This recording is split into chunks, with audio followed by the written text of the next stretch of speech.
Ora,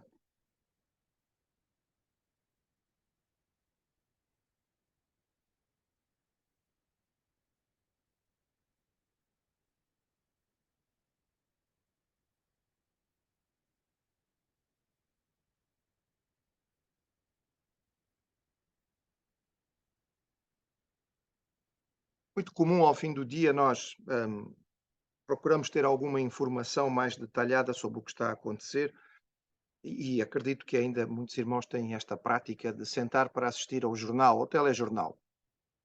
Mas também acredito que muitos, quando assistem o telejornal, eu confesso que já não faço com muita frequência, mas ficamos tristes, ficamos muitas vezes horrorizados, hum, podemos ficar zangados, eventualmente deprimidos, porque as notícias são normalmente ruins. E aqui fica até a pergunta: será que vale a pena ver o telejornal quando provoca todos estes sentimentos? Mas não é essa a minha campanha hoje, não é contra o telejornal. É apenas para dizer aos irmãos que há aspectos que são naturais da nossa reação, porque tem a ver com o nosso senso de justiça. Deus nos deu um senso de justiça, nós fomos criados com esta capacidade de olhar para as coisas e classificá-las como correto, ou errado, como bom e mau.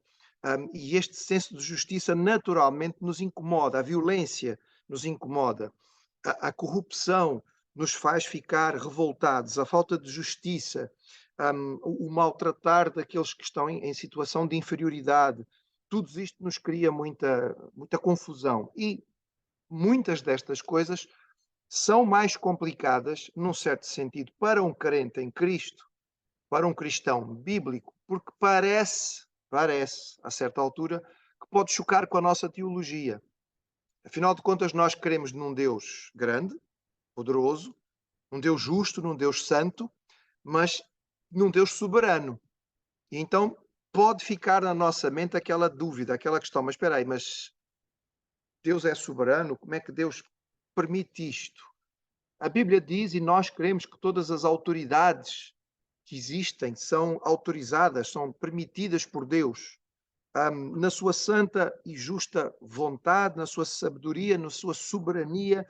Nós nos perguntamos como é que Deus permite que haja ditadores que governam nações com mão de ferro, punindo e exercendo, não é, regimes que nós olhamos e vemos como é que é possível, é um regime maligno, é um regime mau. Mesmo no mundo democrático, nós podemos dizer e podemos nos perguntar como é que o Senhor permite que pessoas que claramente nós vemos que não são boas, que não estão com boas intenções, cheguem ao poder e governem. E se nós temos esta dificuldade, ou seja, se isso nos traz alguma confusão, eu quero dizer aos irmãos que estamos em boa companhia. Estamos em companhia de alguns personagens bíblicos, não apenas um. E, em particular, estamos em companhia de um personagem que nós vamos hoje avaliar, que é um profeta, chamado por algum do profeta filósofo, porque ele realmente tem um texto, um livro que é diferente. Estou a falar de Abacuque. E eu convido os irmãos a abrirem as suas Bíblias em Abacuque. Faz parte dos profetas menores, fica depois de Naum, Miqueias, Naum, Abacuque, Sofonias. Portanto, se o irmão está aí no Antigo Testamento, depois dos profetas maiores, que terminam com Daniel, Oséias, Joel, Amós, Obadias, Jonas, Miqueias, Naum, Abacuque. Muito bem. O verso 1 é toda a apresentação que nós temos sobre Abacuque. E o irmão, se ler o verso 1 do capítulo 1, vai ver que a apresentação é significativa, não é? Diz assim: peso que viu o profeta Abacuque. Ponto. Ok, ficamos a saber imenso a respeito dele, não é? Como eu disse aos irmãos, há alguns profetas que nós temos alguma informação. Por exemplo, nós sabemos que Jeremias era de uma família sacerdotal, nós sabemos qual era a sua cidade natal, era a cidade de Anatote, sabemos que a sua família vem de uma linhagem sacerdotal que foi colocada em segundo plano. Temos alguma informação sobre Abacuque, não sabemos nada, ninguém, não é dito nada sobre a sua família, nem sequer o nome do seu pai. Nem o seu nome nos permite tirar grandes conclusões, porque há muita disputa sobre o significado de Abacuque. Alguns acreditam que o nome Abacuque está ligado ao verbo hebraico abraçar, e então Abacuque seria aquele que abraça ou aquele que é abraçado. Mas não há certeza, porque é apenas uma parecença de nome. Há outros estudiosos das línguas antigas que dizem que o nome Abacuque vem de uma palavra acádia, é uma língua antiga da Mesopotâmia e que significaria planta frutífera do jardim. Enfim, há os textos da tradição judaica que nos dizem que Abacuque seria um sacerdote, um levita, faria parte dos cantores. E isto é usado essencialmente para tentar explicar o capítulo 3, em que Abacuque compõe um salmo de adoração e dá indicações sobre a sua utilização no culto. Mas nós não sabemos realmente se isto é verdade, porque o texto bíblico não nos dá nenhuma base para fazer esta afirmação a respeito de Abacuque. O que podemos dizer a respeito de Abacuque é a respeito da sua época, qual é o seu período. E nós queremos que o seu período é o período do reinado do rei Jeoaquim. Nós vimos, em termos cronológicos, que o que aconteceu foi, morreu o rei Josias, ele foi sucedido pelo seu filho Jeoacás, mas nessa altura Josias morreu quando estava em combate contra o faraó Neco, do Egito. Logo, ele é ferido na batalha, é trazido para Jerusalém, morre. O seu filho é colocado no trono, mas logo a seguir o faraó, passados 3 meses, o faraó está em Jerusalém. Judá não tem como resistir. O faraó entra em Jerusalém, assume, digamos, o domínio sobre aquele território, mas não fica a governá-lo ele pessoalmente, mas muda o rei no trono, ou seja, tira Jeoacás do trono e coloca o irmão dele, que era Jeoaquim.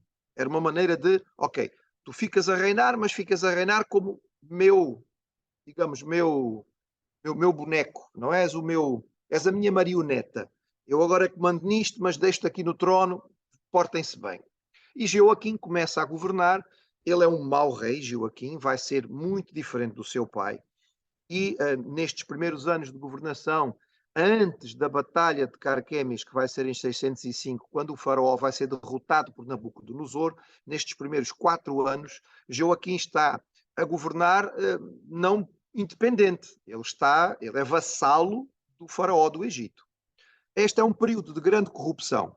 É um período em que este jovem, é um jovem que está no trono, 21 anos, não tem juízo, digamos assim, é cercado por príncipes também sem juízo, se dedica a aproveitar a vida, digamos, como governante, a desfrutar da riqueza que um rei pode ter. É um período em que nós temos muita corrupção na governação, em que a violência e a maldade são generalizadas e ficamos mesmo com uma ideia de que até andar na rua seria algo perigoso. Neste período, nós temos então que Abacuque seria contemporâneo, viveu no mesmo período de Jeremias, no mesmo período de Sofonias, eles viveram na mesma época. E também nesta altura, ainda estão em Jerusalém, apesar de serem bastante novinhos, 2 outros profetas que vão ser importantes na história bíblica. Estou a falar de Ezequiel e Daniel. Portanto, todos estes 5 profetas estão a viver em Jerusalém na mesma época, no mesmo momento. E atenção, irmão, Jerusalém não era assim tão grande. Portanto, a probabilidade desta gente se conhecer, pelo menos andar em círculos próximos, é muito grande. Isto é útil porque, por vezes, nós olhamos para Jeremias e parece-nos que Jeremias está completamente sozinho. E não é bem assim, não é? Apesar de tudo, havia outros profetas. Eu, pelo menos para mim, eu acho muito interessante todos estes profetas de Deus a atuarem na mesma época. Judá está quase a cair. A dinastia de Davi está quase a desaparecer. Deus faz um último esforço para que o povo se arrependa. E talvez por isso nós vemos tantos profetas diferentes a aparecerem. Este livro vai ter características muito próprias. Capítulo 1 e 2 são um diálogo com Deus. A maioria dos profetas tem uma linguagem que é uma linguagem de declaração, de oráculo. Ou seja, Deus fala. Assim diz o Senhor. É a máxima ou o mote da maioria dos profetas. Abacuque é diferente. Abacuque tem palavra do Senhor, mas a palavra do Senhor não é uma profecia necessariamente. Em primeiro lugar, é uma resposta a questões que Abacuque levanta.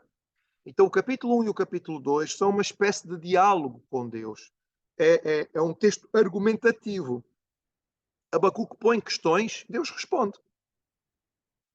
E diante das respostas de Deus, nós temos então o capítulo 3, que é uma conclusão. Abacuque, diante das respostas do Senhor, ele termina o seu livro no capítulo 3 com uma oração curta e depois um salmo de adoração, um salmo de louvor ao Senhor. E, portanto, neste sentido, é um livro bastante diferente de outros profetas. Ele ficaria mais próximo, por exemplo, do livro de Jó, que é um livro que argumenta a respeito da questão do sofrimento, é um livro de sabedoria, um livro filosófico, e alguns salmos em que o salmista também pergunta até quando, Senhor, não é? E Deus vai responder ao salmista que está a viver ali em ansiedade. Um, é interessante porque entre os achados de Qumran, que são aqueles achados naquelas cavernas próximas do Mar Morto, encontraram-se alguns textos escritos pela seita judaica dos essênios, que existiu ali nos 2 séculos, um século antes de Jesus. E eles copiavam textos sagrados, mas também faziam comentários. E encontrou-se um comentário dos essênios sobre o livro de Abacuque, muito interessante, porque ele faz uma comparação entre os babilónios, que vão ser descritos no livro de Abacuque, e os romanos da época dos essênios, o que nos dá digamos, uma visão de como seria a forma de interpretar a Bíblia naquele período à volta do nascimento do cristianismo. É bastante curioso. O livro de Abacuque vai centrar-se nos temas da justiça e da fé e vai ter uma grande afirmação que vai ser depois repetida no Novo Testamento, pelo apóstolo Paulo, na carta aos Gálatas, na carta aos Romanos e também vai aparecer na carta aos Hebreus, que é uma das grandes afirmações bíblicas e que vai ser a grande afirmação da reforma protestante. O justo viverá da fé. Esta é a grande afirmação do livro de Abacuque e é bastante interessante. As questões de Abacuque são muito pertinentes na nossa época, na realidade religiosa em que nós vivemos, porque nós vivemos a era das igrejas que pregam a prosperidade. Segundo estas igrejas, aquele que é salvo nunca vai ficar doente, nunca vai ter problemas financeiros, nunca vai ter, não é? Nunca vai ter dificuldades familiares. Quem é salvo e tem fé tem uma saúde perfeita, um casamento maravilhoso, filhos extraordinários, a vida sempre lhe corre bem, mora no melhor bairro da cidade, etc, etc, etc. Ora, e esta mensagem não concorda com vários textos bíblicos, como por exemplo aqui. Quantos não passaram por mais problemas depois que se converteram, até do que antes de se converterem? Quantos não puderam dizer, pá, depois que me converti é que isto ficou tudo mais complicado? Porque o inimigo não se preocupava em atrapalhar esta vida até que esta pessoa se tornou do Senhor. Portanto, há aqui alguns questionamentos que nós precisamos prestar atenção. Muito bem, dito isto, vamos então ler os primeiros versículos e trabalhar com a primeira questão, a primeira dúvida, o primeiro problema que é colocado por Abacuque ao Senhor na sua mensagem. Então, Abacuque capítulo 1, versículos de 1 a 4 dizem assim: o peso que viu o profeta Abacuque. Diz a versão Almeida corrigida. Se os irmãos lerem na nova versão internacional, diz advertência revelada ao profeta Abacuque. A palavra peso tem 2 significados aqui. A língua hebraica é uma língua relativamente pobre. Uma palavra pode significar coisas muito diferentes. A mesma palavra servia para peso, no sentido de fardo, uma coisa que tem que ser carregada, mas também servia para pronunciamento, declaração jurídica, digamos assim, legal. E é neste sentido que ela é usada aqui. Até quando, Senhor, clamarei eu e tu não me escutarás? Gritarei, violência, e não salvarás. Por que razão me fazes ver a iniquidade e ver a vexação? Porque a destruição e a violência estão diante de mim. Há também quem suscita contenda e o litígio. Por esta causa a lei se afrouxa e a sentença nunca sai, porque o ímpio cerca o justo e sai o juízo pervertido. E o irmão percebe aqui a primeira dificuldade, não é, de Abacuque. Nós diríamos que Abacuque, neste momento, neste primeiro momento do seu livro, ele está muito indignado. E ele está como que de pé diante de Deus, talvez até com o dedo em riste. Até quando, Senhor? Como é que tu toleras uma coisa destas, não é? Há uma dificuldade que ele tem aqui que é muito significativa. E por isso ele pergunta ao Senhor, até quando o Senhor vai deixar esta situação degradada, não é? Em que há violência, em que há falta de segurança, em que a justiça está totalmente pervertida, em que o justo não tem onde se agarrar. Senhor, tu és Deus, tu és soberano, tu és Deus santo, como é que tu permites que isto esteja nestas circunstâncias? E vejam bem, isto já está nos mostrando alguns aspectos daquilo que é a teologia do Abacuque, não é?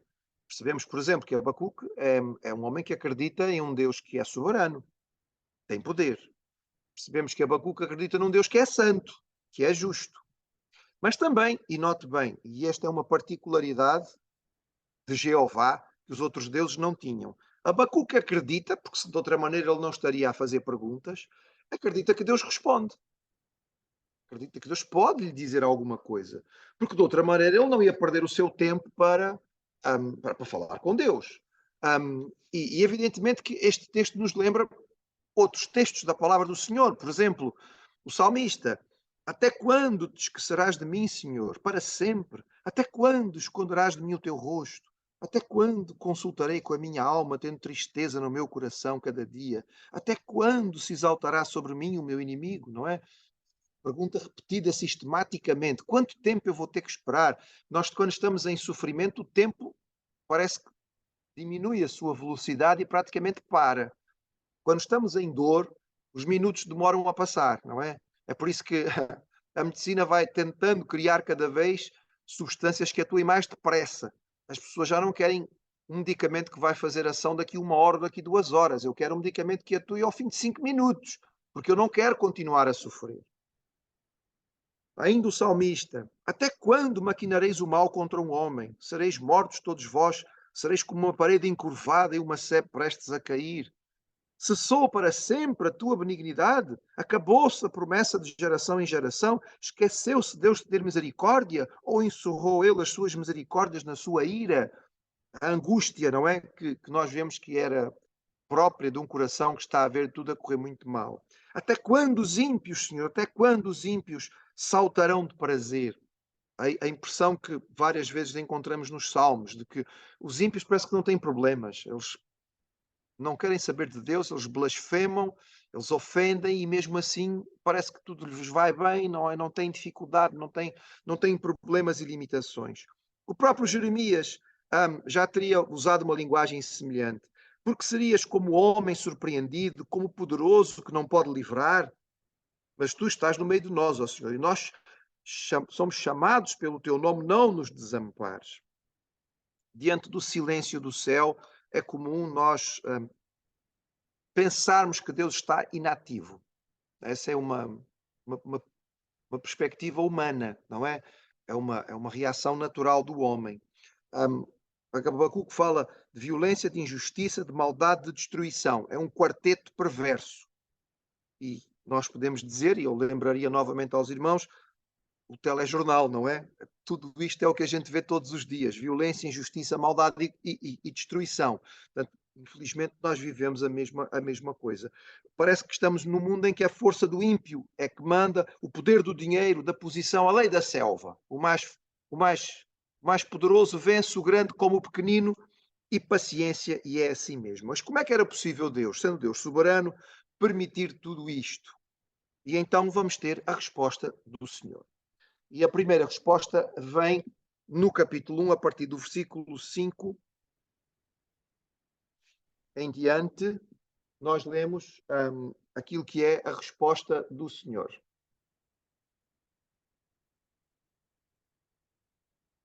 E diz assim: vede entre as nações, e olhai, e maravilhai-vos, e admirai-vos, porque realizo em vossos dias uma obra que vós não crereis quando vos for contada. Porque eis que suscita os caldeus, nação amarga e apressada, que marcha sobre a largura da terra, para possuir moradas não suas. Horrível e terrível é, dela mesmo sairá o seu juízo e a sua grandeza. Os seus cavalos são mais ligeiros do que leopardos e mais perspicazes do que lobos à tarde. Os seus cavaleiros espalham-se por toda a terra. Sim, os seus cavaleiros virão de longe, voarão como águias que se apressam à comida.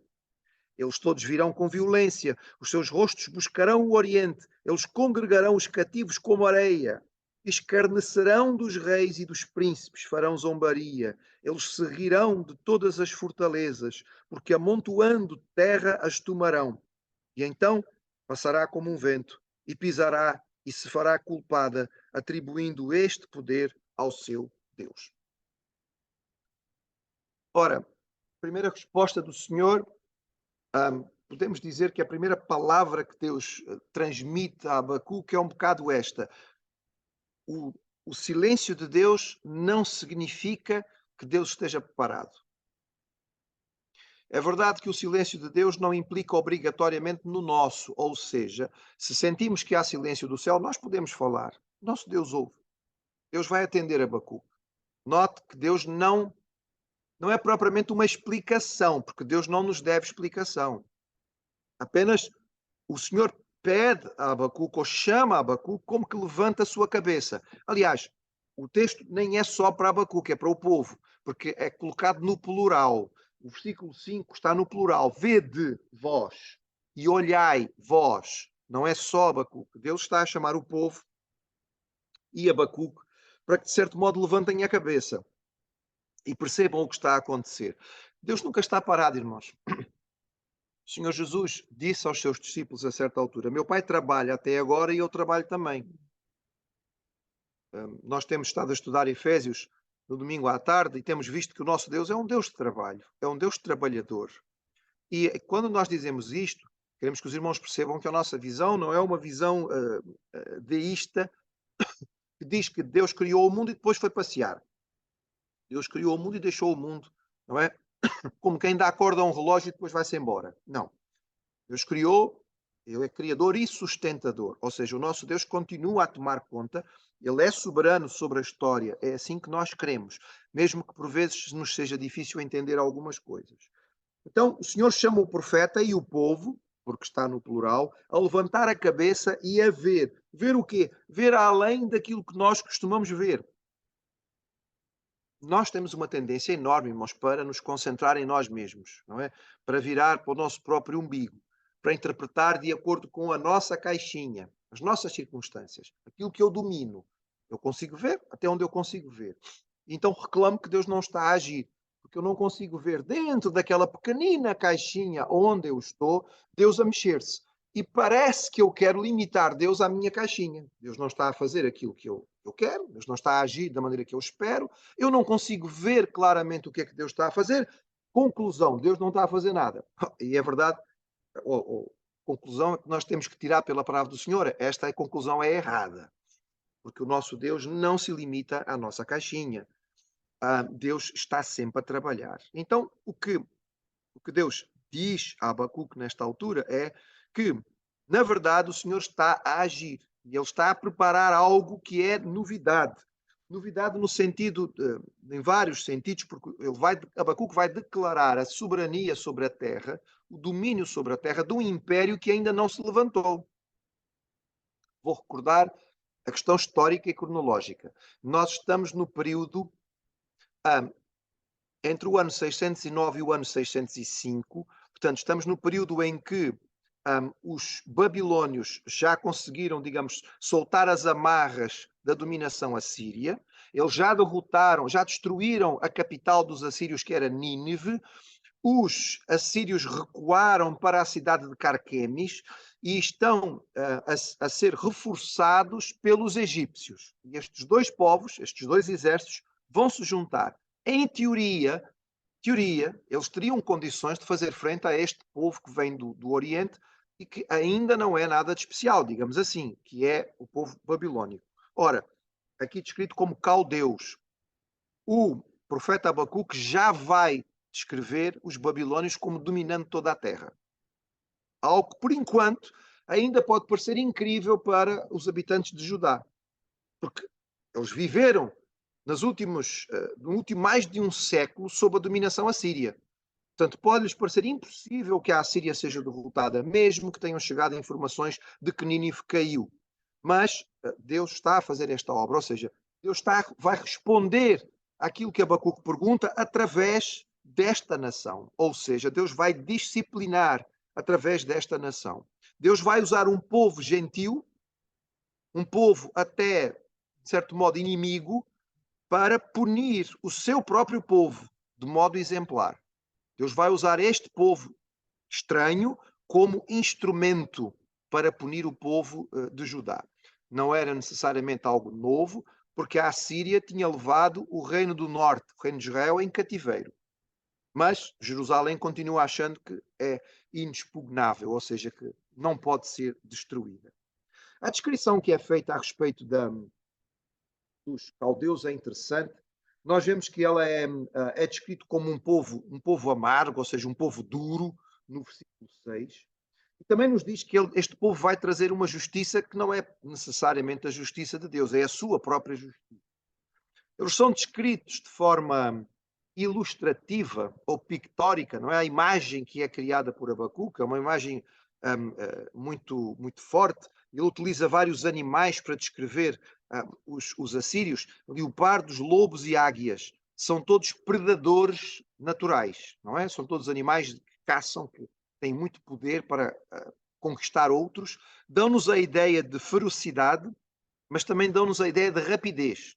O leopardo é um animal rápido, o lobo também, a águia também chega voando muito depressa, e portanto o avanço babilónico vai ser muito rápido. E foi. Realmente os babilónios vão conquistar um grande império com relativa rapidez.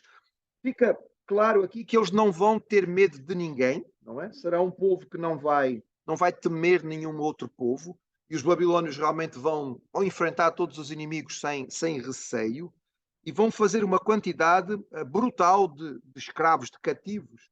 É descrito no versículo 9 que os cativos vão ser tantos como areia. Portanto, dá a ideia que serão muitos milhares de escravos que vão ser levados, e eles vão escarnecer de todos os reis, de todos os poderosos, e nós já estamos aqui a imaginar a figura do fundador do império, que nesta altura ainda nem é rei.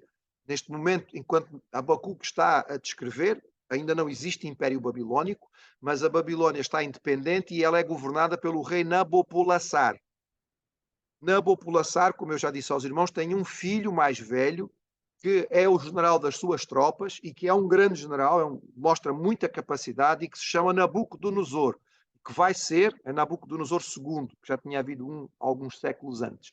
Nabucodonosor vai ser o fundador do império e vai ser um homem muito arrogante, muito vaidoso, muito, enfim, a sua arrogância vai ficar inclusive muito patente no texto bíblico, e nós sabemos das experiências que ele vai ter com Daniel.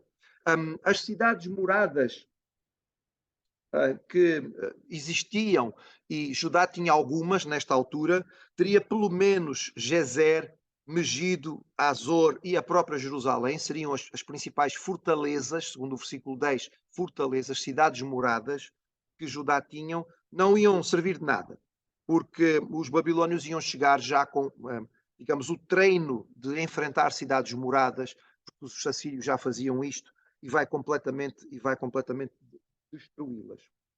Não deixa de ser interessante que Abacuque, nesta palavra que ele recebe do Senhor, além de transmitir uma mensagem propriamente dita sobre o que vai acontecer com os babilónios, ele já descreve o Império Babilónico, mas também já descreve a queda da Babilônia. É fantástico, irmãos. Primeiro, ele está a descrever a ascensão de um reino e de um império que ainda nem começou. E antes deste império começar, ele já está a descrever que ele vai ser um grande império, mas que também vai cair. E o irmão pergunta onde é que está a queda, versículo 11, não é? Então passará como um vento e se fará culpada, atribuindo esse poder ao seu Deus. Ou seja, qual vai ser a principal acusação que Deus tem aos babilônios? Eles não vão perceber que tinham sido autorizados pelo Deus de Israel, pelo Deus Supremo, a conquistarem todo este império. Eles vão achar que é o seu Deus, o seu principal Deus, o Deus da guerra dos babilônios, chamava-se Marduk. E eles vão interpretar que é o seu Deus que lhes deu força. Na verdade, os babilônios vão deificar a sua própria força, ou seja, eles vão dar à sua força a característica de um Deus. Eles vão achar que nós somos mais fortes do que todos os povos da terra. E é por isso que nós temos um império, nós merecemos. E Deus vai castigar esta arrogância, esta vaidade, apesar de que eles vão ser usados, digamos, para castigar ou para disciplinar o povo de Deus, o povo de Judá e a cidade de Jerusalém, eles, por sua vez, vão cair por causa da sua arrogância e por causa da sua idolatria. Ora, a pergunta de Abacuque está respondida, não é? A pergunta de Abacuque foi qual? Até quando, Senhor, é que vai haver violência e corrupção? Até quando é que este reizinho que está no poder e os seus amigos vão fazer gato-sapato do que se passa em Jerusalém e a justiça fica completamente destruída? Esta gente não vai ser disciplinada? Não vai haver ninguém para pôr isto em ordem? Resposta do Senhor: vai sim, Senhor. Vai haver ordem, sim, Senhor. Eu já estou a trabalhar. Vocês não conseguem ver, mas eu estou a trabalhar. Não é dentro da vossa caixinha, mas eu estou a trabalhar e vou trazer um povo do norte, um povo feroz, um povo duro, um povo que vai chegar aqui e vai disciplinar estes maus governantes. Eu vou usar os caldeus para fazer isto, eu vou usar os babilônios para fazer isto. Portanto, esta é a resposta que Deus dá a Abacuque. Agora, se é legítimo nós fazermos perguntas ao Senhor, e nós estamos a dizer aos irmãos que evidentemente que é legítimo nós o fazermos, também será interessante nós percebermos que devemos estar atentos, porque pode ser que a resposta não seja aquela que nós queremos, não é? E esta não era a resposta que o Abacuque esperava. E é por isso que ele depois responde outra vez ao Senhor.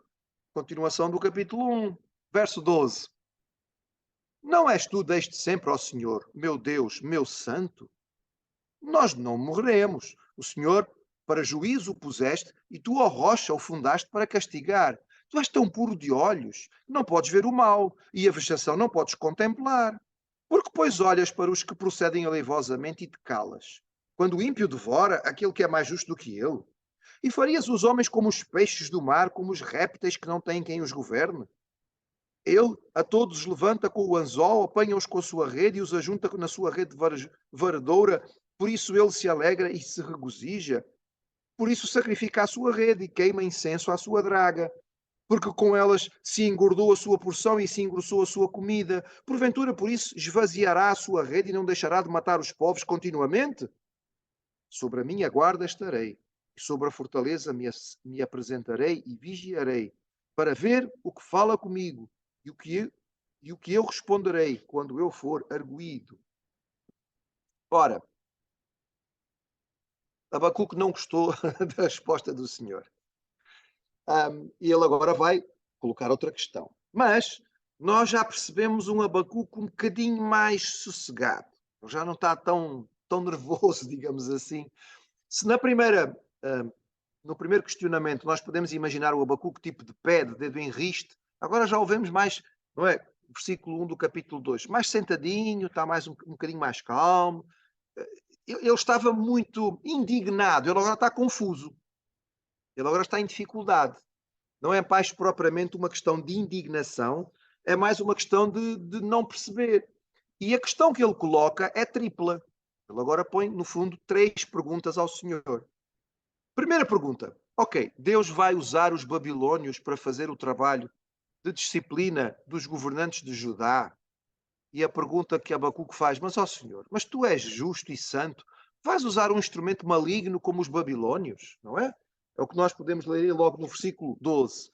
Mas tu és desde sempre, ó Senhor, meu Deus, meu santo. Versículo 13. Tu és tão puro de olhos e vais permitir que o ímpio devore o que é mais justo do que ele? Ó Senhor, nós somos maus, mas os babilônios são piores do que nós. Como é que tu vais usar um povo pior do que nós para nos corrigir? Portanto, segunda questão. A primeira questão era, será que Deus pode usar um instrumento impuro? Segunda questão, será que Deus pode usar uma coisa que é pior do que aqueles que ele vai vão corrigir, ou seja, os babilônios são piores do que os governantes de Judá e o Senhor vai usá-los para corrigi-los. Isto traz alguma dificuldade, não é, ao coração de Abacuque. E ele está realmente digamos, em tribulação, em confusão nesta hora. A terceira pergunta, que é meio rebuscada aqui no meio desta parábola que ele usa, ele descreve os babilônios como uma espécie de pescadores que usam a lei do mais forte, não é? O maior pega o menor. Então, eles como que vão pegar tudo na sua rede. São descritos como uma potência que pega tudo na sua rede. E depois que faz tudo isso, e a imagem é muito, muito engraçada e muito sugestiva, versículo 16. Depois de fazer tudo isto, o pescador que pescou aquela quantidade de peixe faz um sacrifício à sua própria rede, não é? Curva-se e adora a sua própria rede que o ajudou a pescar tanto. É uma maneira de dizer, ó Senhor, esta gente que é uma gente idólatra, é uma gente que não te reconhece, que depois se curva e adora a sua própria força ou os seus próprios instrumentos de força. É isso que tu vais usar, Senhor? Quer dizer, uma gente idólatra, uma gente arrogante, uma gente vaidosa, uma gente que é pior do que aqueles que vão ser corrigidos. E diante disto, o Abacuque senta. Ele senta como que a dizer, ok, pronto, vou ter que aguardar aqui em sossego a ver o que é que vai acontecer, porque isto me traz muita, muita confusão. Ora, evidentemente que Deus não deixa Abacuque sem resposta. E o Senhor então responde ao Abacuque, e nós encontramos isto no resto do capítulo 2. Eu vou provavelmente só dar o iniciozinho da resposta, porque o nosso tempo está a terminar e deixamos para ver o resto da resposta mais tarde. Mas eu não queria deixar de terminar sem dar pelo menos a primeira parte da resposta, que é muito interessante. Está aqui no capítulo 2, a partir do verso 2, e diz assim: Então o Senhor me respondeu e disse: Escreve a visão e torna-a bem legível sobre tábuas, para que a possa ler o que correndo passa. Porque a visão é ainda para o tempo determinado, e até ao fim falará e não mentirá. Se tardar, espera-o, porque certamente virá, não tardará. Eis que a sua alma se incha, não é reta nele, mas o justo, pela sua fé, viverá. Ora, o que Deus está a responder ao Abacuque, nesta segunda resposta, no fundo é que Deus é soberano e o justo tem que viver pela fé. Deus diz duas coisas engraçadas, interessantes aqui ao Abacuque. Primeiro, Deus diz: escreve a visão para que uma pessoa possa passar, ler a visão, mesmo que passe a correr. Pronto, isto é uma brincadeira, mas pronto, eu acho que Deus está a mandar Abacuque escrever o primeiro outdoor da história. Os irmãos saírem, hoje em dia os outdoors são comuns, encontram outdoors por todo o lado nas cidades, nas autoestradas, etc. e tal, e os outdoors têm que ter pouco texto, porque nós passamos com o carro rapidamente, não dá para ficar a ler letras miudinhas, tem que ser letras grandes, grandes mensagens, uma imagem, etc. e tal.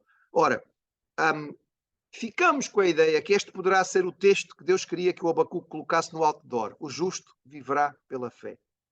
Deus diz, olha, escreve com letras bem grandes, bem legíveis, sobre tábuas, não é?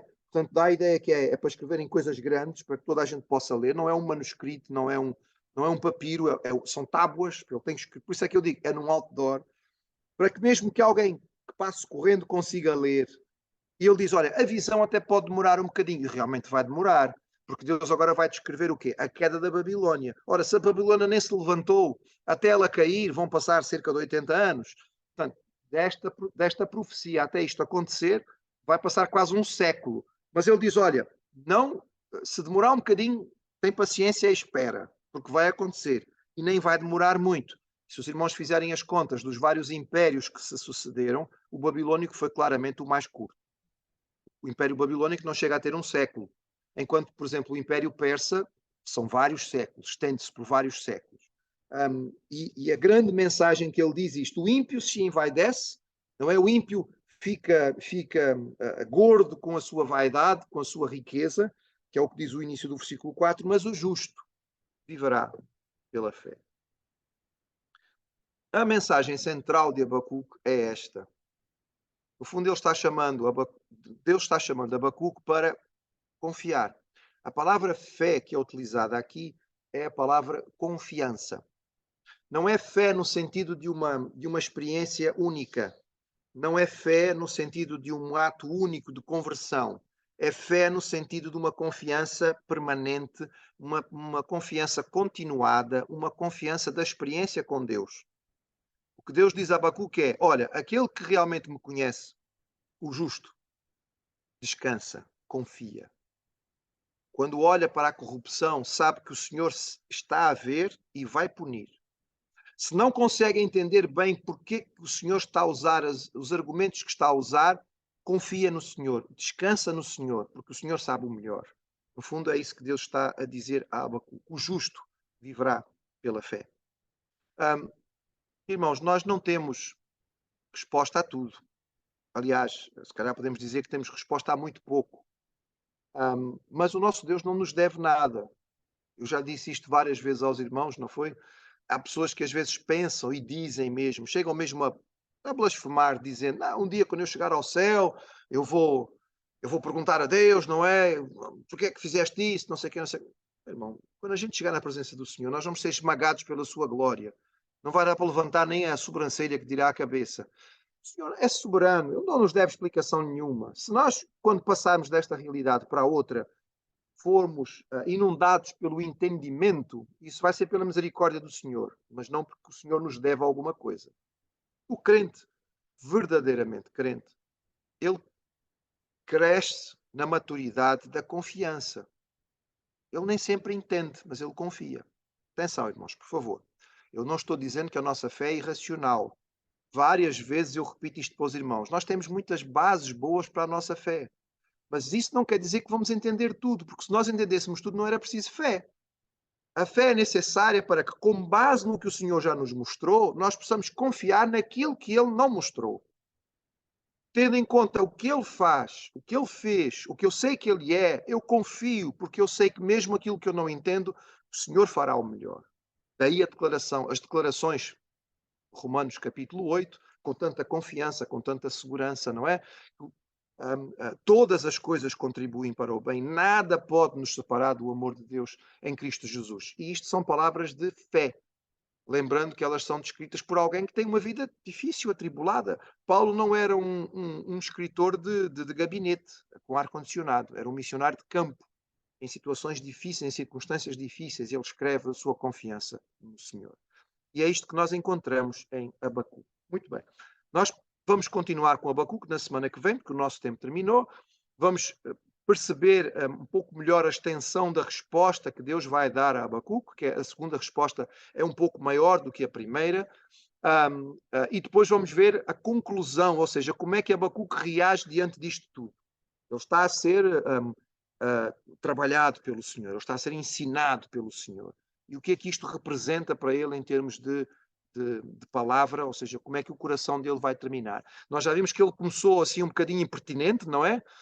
Um bocado zangado ali de pé, de punho, levantado, indignado, já a segunda ele já está mais um bocadinho mais calmo, já senta para ouvir aquilo que Deus tem para dizer. Eu quero dizer aos irmãos que a terceira vez que ele falar, nem sentado vai estar, mas a gente vai ver isto na semana que vem. Se o irmão quiser, releia Abacuque, ou pelo menos o capítulo 2 e o capítulo 3, sobretudo o 3, não é? O capítulo 3 de Abacuque é muito bonito, tem dos textos mais belos da palavra do Senhor, que são a parte final do seu cântico de adoração.